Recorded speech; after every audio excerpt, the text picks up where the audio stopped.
Hello, nice to meet you. Welcome back. ゆうやです。ということで今回もオーストラリアワーホリ1年目の振り返りをやっていきたいと思います。前回は街3つ分レジュメ配りをしても仕事が全く手に入らなかったり、せっかく手に入った仕事だけど職場の雰囲気や給料の少なさで悩まされた時期の話をしました。今回はそんな辛い時期を出してオーストラリアでの生活が一気に好転した安定 &YouTube 指導編の話をしていきたいと思います。あと前回は仕事のことしか話さなかったんですけど、当時のシェアハウスのオーナーの子供と遊んだり、友達とバドミントンしたり、あと仲の良かった友達のさよならパーティーに参加したりと楽しかった思い出もありました。今回からはそういった楽しかったエピソードも交えて話していこうと思います。僕のチャンネルではオーストラリアでのワーホリ生活を通して海外でのサバイバル術について一緒に学べる動画をアップしているので、ためになると思った方は高評価とチャンネル登録よろしくお願いします。それでは本編スタート。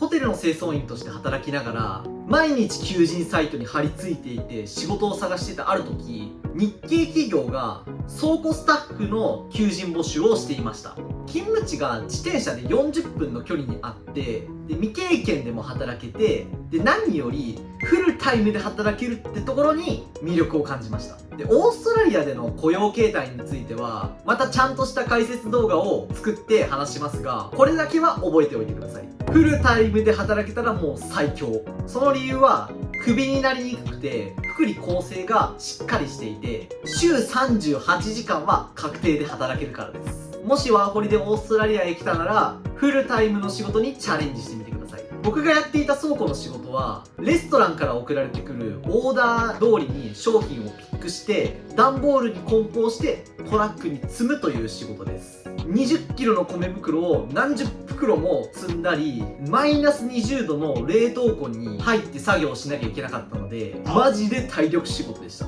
体を動かすのは苦じゃなかったし、僕は一人で管理するポジションも任されていたのでやりがいのある仕事でした。周りのスタッフも日本人が多くて働きやすかったです。倉庫の仕事で一番印象に残ってるのは一緒に働いてた韓国人のおっちゃんです。倉庫の仕事ってトラックに積んだ荷物を運ぶドライバーってポジションもあるんですね。でその中の一人にもう10年以上働いている韓国人のベテランドライバーの方がいたんですよ。その人がめっちゃ気さくで面白かったんですね。まず韓国語以外に中国語、英語、あと日本語の4カ国喋れるのがすごくて、配達が終わって倉庫に戻ってくると毎週のように店でもらった寿司とか弁当とかをあなたこれ食べなさいよって言ってくれるんですね。でも僕のモノマネからも分かる通りちょっと何言ってるか分かんないっすねって時もたまにありましたが、休憩室でもよく一緒に喋ってたし、あと行きつけの韓国料理屋さんに連れてってもらったこともありました。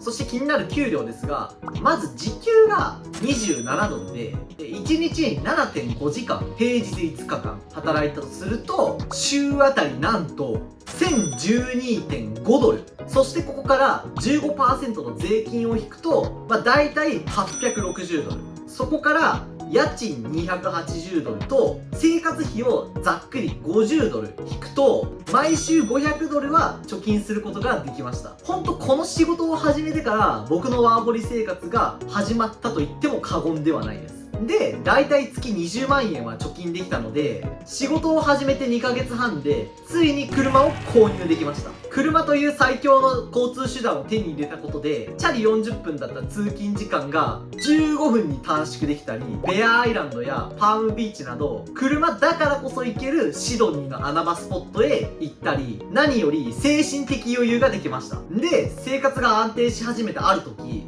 ふと思ったんですね。将来どうしようかなって。研究者として永住権を取りたいっていう目標もあるんですけど、どんな国でもどんな環境でも生計を立てられるようになりたいっていう漠然とした目標もあったんですね。でその手段として動画編集を 2,3 年前ぐらいから独学で始めました。そういうとクラウドソーシングサイトで低単価案件をこなしてちょっとずつ収入を上げていけばいいんじゃないのっていうアドバイスも来るとは思うんですけれど、確かにそれは経験値にはつながるけれど、副業でもお金のために働いて、ましてや成果報酬システムが主流な動画編集ではモチベーションが上がりづらいなっていう風に思いました。かといって一緒に動画コンテンツを作る仲間もいなかったので、じゃあ自分でやって動画作るしかなくないっていう風な結論に至りました。僕みたいにワーホリを使ってお金を稼ぎたい、あるいは人生を変えたいと思ってる人が、この人の動画マジで参考になるわって SNS にポストしたり友達におすすめできるような動画を作りたいなって思ったのが YouTuber になったきっかけです。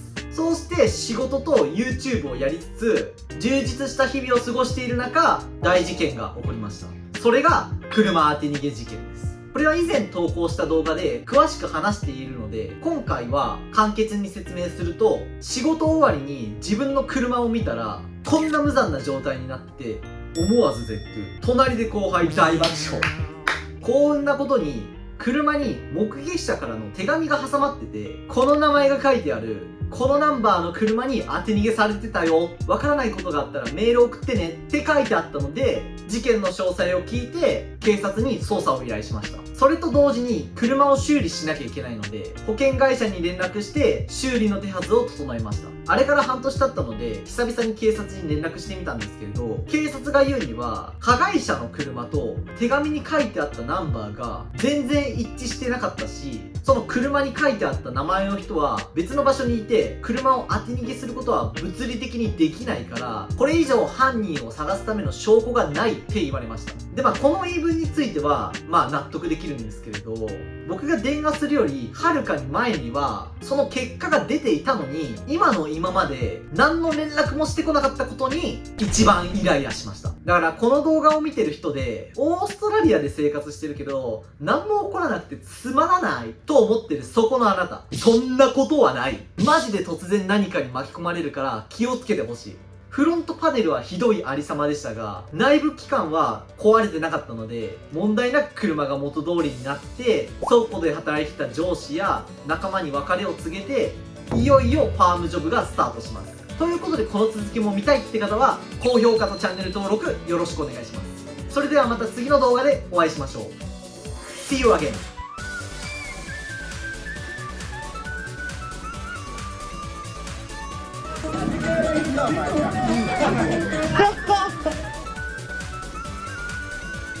天使の地球って感じだわ、ほんと。